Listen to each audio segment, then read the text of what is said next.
Welcome students. तो देखिए अपन पढ़ रहे थे हॉफस्टेडर प्रयोग, जिससे नाभिक की त्रिज्या का भी बोलिए अपन आकलन कर सकते हैं। तो उसके सिद्धांत में अपन पढ़ेंगे आज। फॉर्मूला भी जो है कल लिखाया गया था। सिद्धांत या इसे कहते हैं प्रकीर्णन परिक्षेत्र। प्रकीर्णन परिक्षेत्र जो टॉपिक दो टॉपिक्स के लिए लागू हो जाएगा। ये रदरफोर्ड प्रकीर्णन के लिए भी प्रकीर्णन परिक्षेत्र के अगर पूछा जाए सिद्धांत तो ये लिख कर आ सकते हो, और हॉफस्टेडर प्रयोग के लिए भी प्रकीर्णन परिक्षेत्र या सिद्धांत के लिए यही टॉपिक सेम।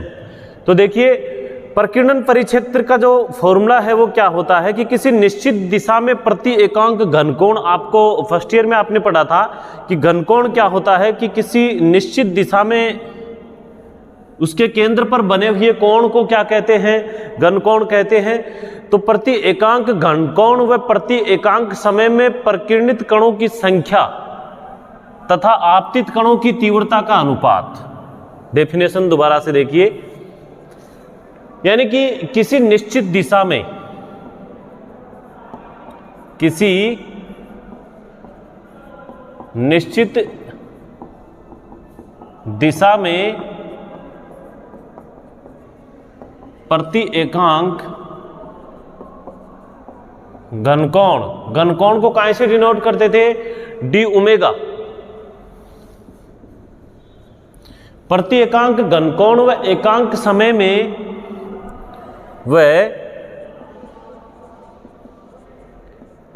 एकांक समय में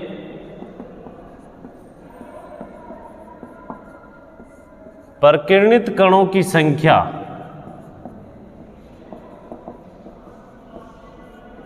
तथा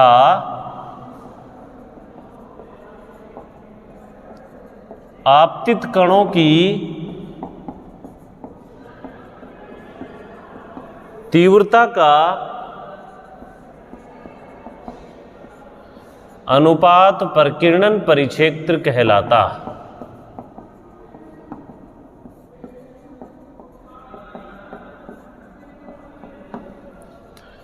जिसे सिग्मा ऑफ थीटा फाई भी कह सकते हैं, अगर फाई प्रकीर्णन कोण लेते हैं, लेकिन अपने यहां पर इसे फाई नहीं थीटा लिया है, जिसे सिग्मा ऑफ थीटा से प्रदर्शित करते हैं।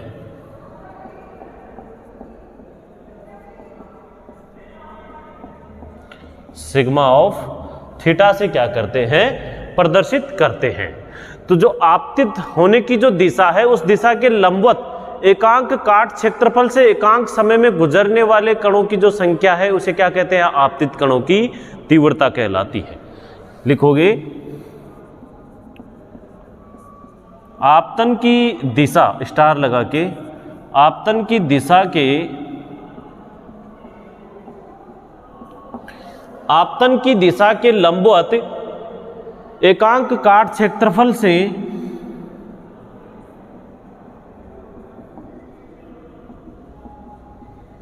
काट क्षेत्रफल, जैसे अपन ने कोई वलय ले लोगे, कोई त्रिज्या ले लोगे, कोई परास ले लोगे, जैसे डी, जैसे बी टक्कर प्रायिकता लेते हैं तो बी से बी माइनस डी भी ले लेते हैं, ठीक है। जैसे डी से डी आर तक, एस से एस प्लस डी एस तक, डी प्लस डी आर, ऐसे कुछ भी क्या ले लेंगे इसके अंदर कोई काट क्षेत्रफल जो है उसके लंबवत एकांक काट क्षेत्रफल से एकांक समय में, उस काट क्षेत्रफल से एकांक समय में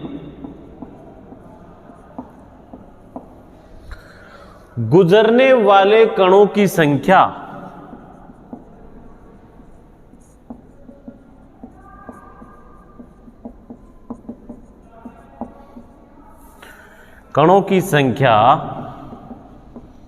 आपतित कणों की तीव्रता कहलाती है। आपतित कणों की तीव्रता, इसे कैपिटल एन से प्रदर्शित करते हैं, तीव्रता कहलाती है। आपतित कणों की तीव्रता कहलाती है। फिर देखिए प्रकीर्णन परिक्षेत्र या सिग्मा ऑफ थीटा लिखोगे। प्रकीर्णन परिक्षेत्र सिग्मा ऑफ थीटा का क्या फॉर्मूला हो, देखो किसी निश्चित दिशा में प्रति एकांक घनकोण प्रति एकांक घनकोण प्रति एकांक समय में प्रकीर्णित कणों की संख्या, तो लिखोगे प्रति एकांक घनकोण से प्रति एकांक समय में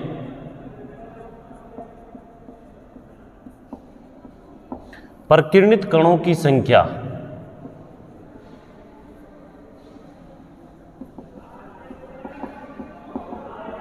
प्रकीर्णित कणों की संख्या तथा आपतित कणों की तीव्रता का अनुपात। आपतित कणों की तीव्रता का अनुपात तो हो ही गया ना, दोनों का रेशियो। इसे कहते हैं सिग्मा ऑफ थीटा, प्रकीर्णन परिक्षेत्र।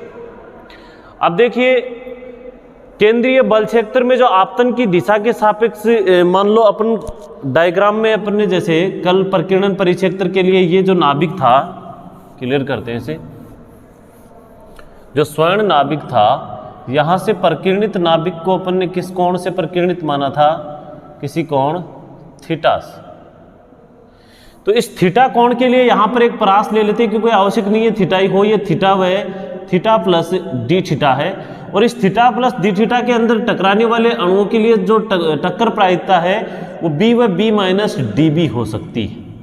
लास्ट तो अपन टोटल तो बी ले ली, बी से अंदर तक कितनी परास हो सकती है? बी माइनस डी बी, यानी कि बी त्रिज्या और डी बी वलय के रूप में प्रकीर्णित करने वाले नाभिक का जो क्षेत्र है वो कितना हो सकता है? बी त्रिज्या व डी बी मोटाई के एक वलय का क्षेत्र हो सकता है। तो क्या लिखोगे आप? अब घनकोण की वैल्यू लिख लो, ओमेगा इक्वल टू कितना होता है? 2 pi sine theta dot d theta. D omega को तो क्या लिख दिया अपन ने? ओमेगा या डी समाकलन कर दोगे तो क्या आ जाएगी वैल्यू इसकी? Omega 2 pi sine theta dot d theta. घनकोण लिख दोगे omega equal to 2 pi sine theta dot d theta. Equation number 2, equation number देना इसे, डी ओमेगा लिख दो, एक ही बात है, इंटीग्रेशन कर दिया तो ओमेगा आ गया। फिर देखिए टोटल फॉर्मूले को न्यूमेरिकल फॉर्म में कैसे लिखोगे इसे? प्रकीर्णित जो कण हैं उनकी संख्या, आपतित कणों की तीव्रता का अनुपात, जिसे अपन ने एन से डिनोट कर दिया। सिग्मा ऑफ थीटा जो है वो कितना हो गया? सिग्मा ऑफ थीटा की जो वैल्यू है वो कितनी हो सकती है? डॉट डी ओमेगा, यानी कि प्रति एकांक घनकोण है तो डी ओमेगा की वैल्यू हो जाएगी। तो डी ओमेगा घनकोण से प्रकीर्णित कणों की संख्या अपॉन वैल्यू क्या है? एन। ठीक है, तो ये तो अपन आगे शो करेंगे इसे। अब आप लिखोगे नीचे थीटा व थीटा प्लस डी थीटा के मध्य प्रकीर्णित कोण के लिए, मध्य प्रकीर्णन कोण के लिए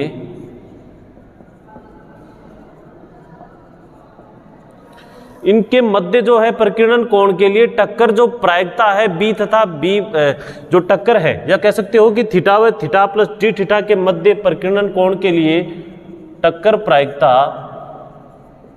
या कणों की जो टक्कर है वो संभव है।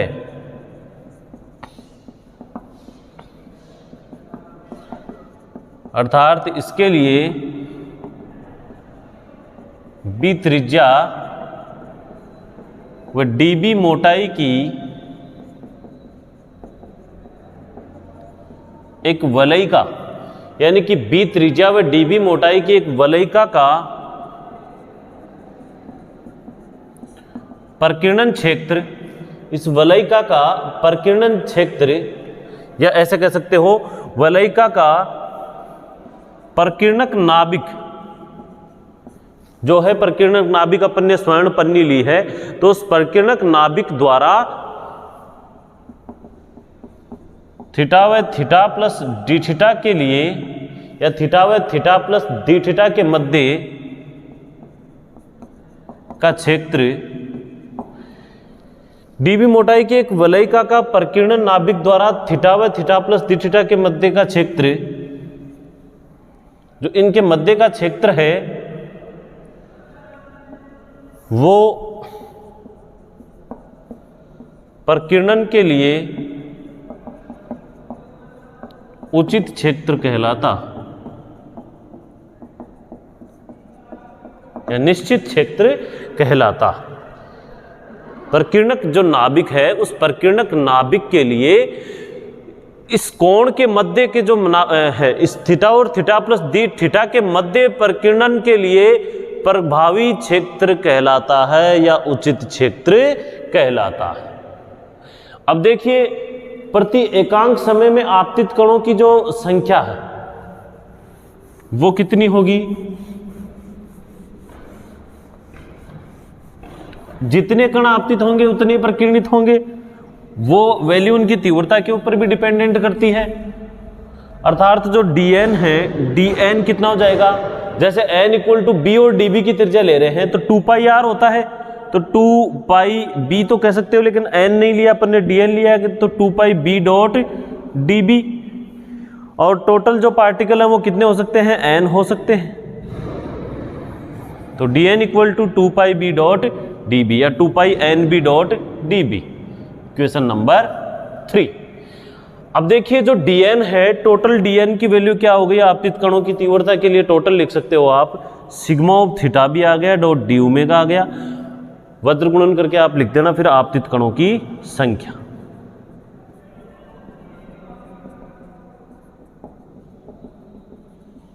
ठीक है, तो टोटल वैल्यूज आप पुट कर दोगे। dn इक्वल टू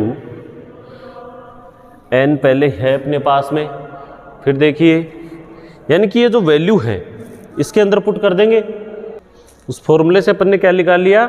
dn के बराबर अपने sigma of theta phi dot D omega, यानी कि आपतित कणों की संख्या। अब देखिए, dn इक्वल टू ये टोटल वैल्यू आप पुट कर सकते हो इसमें, sigma of theta, D omega की वैल्यू क्या है? 2 pi sine theta D theta. ठीक है, 2 pi sine theta D theta. यहाँ इस तरफ भी टोटल पार्टिकल आपतित कणों की संख्या यदि n हो और dn की वैल्यू क्या है? 2 pi n b dot D B equal to ये वैल्यू क्या है? n sigma of theta 2 pi sine theta D theta. अब देखो इनमें क्या क्या कैंसिल हो रहा है? 2 पाई n से 2 पाई n कैंसिल हो जाएगा अपना। ठीक है, और वैल्यू अपने पास में किसकी आ गई?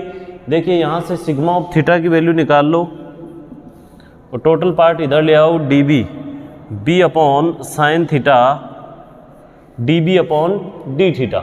ठीक है, B upon sine theta D B upon D theta, ये टोटल वैल्यू निकाल ली। अब इसके अंदर देखो, b की वैल्यू अपन जानते हैं, संघात पैरामीटर जो है, टक्कर प्रायिकता, इसकी वैल्यू अपन ने प्रकीर्णन रदरफोर्ड प्रकीर्णन प्रयोग में पढ़ी थी। ये वैल्यू b इक्वल टू क्या होता है students? k upon 2e cot 5/2। Okay, k upon 2e cot 5/2 होता है। Equation number 4। अब देखो, जो जान इसका अवकलन करो, थीटा के सापेक्ष, ये सॉरी किसके सापेक्ष करोगे? इसका थीटा के सापेक्ष कर लो। कोट प्रकीर्णन कोण वहां पर फाई है, यहां लिखोगे ये चीज, प्रकीर्णन कोण थीटा होने के कारण थीटा इक्वल टू फाई। तो यहाँ पर स्टूडेंट्स क्या पुट कर दोगे आप? थीटा ही पुट कर देना, क्योंकि एक टॉपिक में अपन ने थीटा ले लिया और एक में फाई ले लिया, तो दोनों है तो प्रकीर्णन कोण। तो यहाँ क्या लिख दोगे? इसे कोट थीटा/2। तो थीटा के सापेक्ष अवकलन करने पर, ठीक है ना, कि थीटा इक्वल टू फाई है, फिर लिखोगे D B upon D theta, अवकलन कर रहे हैं। तो देखिए k अपॉन 2e तो ऐसे कैसे आ गया? कोट थीटा/2 का क्या हो जाएगा? 1/2 कोसेक स्क्वायर थीटा/2। ठीक है, ये वैल्यू जो इक्वेशन 5 है वो अपन पुट करेंगे किसमें? इक्वेशन 4 में। ओके स्टूडेंट्स, यानी कि d B upon D theta की वैल्यू आई है अपने पास में वो, तो सिग्मा ऑफ थीटा की वैल्यू क्या हो जाएगी? b upon sine theta k upon 4e cosec square थीटा/2। 2 और 2 क्या हो जाएगा? 4e cosec square theta. फिर देखिए, sigma of theta equal to sine theta को क्या लिख सकते हो student? Sine theta equal to लिख सकते हो आप 2 sine theta cos of theta. ये लिख सकते हो ना फॉर्मूला। तो साइन थीटा के equal to sine theta by 2 cos of theta by 2 के upon 4e cosec square theta by 2। और b का मान और पुट करो, b की वैल्यू यहाँ b की मान पुट करो, क्या था k upon 2e cot theta by 2। Okay, फिर देखिए sigma of theta equal to 2e ये है और ये 4e है, तो क्या हो जाएगा 8e स्क्वायर हो जाएगा, 8 और 2 16, ये 16e square k upon k square upon 16e square. फिर देखिए sign theta by 2 cos of theta by 2, cot theta by 2 को क्या लिखोगे students, cos of theta by 2 upon sine theta by 2, फिर dot cosec square theta by 2। ठीक है, के upon 4 और 2 8 हो गया, 8 और ये 2 16 हो गया, 16 e और e स्क्वायर लिख दिया मैंने और k की पावर k स्क्वायर कर दिया। कोस थीटा बाई 2 से कोस थीटा बाई 2 कैंसिल कर दो स्टूडेंट्स। फिर sigma of theta equal to k square upon 16e square. ये देखो कोस स्क्वायर कोसेक 4 स्क्वायर है और साइन ऊपर जाके काय में चेंज हो जाएगा, कोसेक में, तो इसे क्या लिख सकते हो, कोसेक 4 थीटा बाई 2। ठीक है, क्या लिख सकते हो इसे, कोसेक 4 थीटा बाई 2 लिख सकते हो।